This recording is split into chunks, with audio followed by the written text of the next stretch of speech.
নমস্কার বন্ধুগণ, আজকে বানাবো সজনাটা আলুর পোস্ত। সজনাটাকে কেটে নিয়েছি, আলু ছোট ছোট করে কেটে নিয়েছি। এবার কড়া বসে দিয়েছি গ্যাসে, তেল দিয়ে দেবো। তেলটা গরম হয়ে গেলে আলুগুলো দিয়ে দেবো। আলুগুলো একটু ভাজা ভাজা হবে, হালকা ভাজা হবে একটু আলুগুলো। সিম্পল এটা রান্না।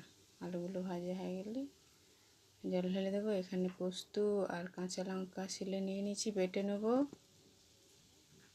আলু ভাজা হয়ে গেছে, এবারে নুন দিয়ে নেড়ে চেড়ে জল ঢেলে দেবো। জল ঢালার পরেই সজনাটা দিয়ে দেবো, দিয়ে ঢাকা দিয়ে দেবো। এবার সিদ্ধ হয়ে একবারে জলটা যখন কমে কমে আসবে, তখন এই যে পোস্ত আর কাঁচা লঙ্কাটা বেটেছিলাম ওটা এবার দিয়ে দেবো।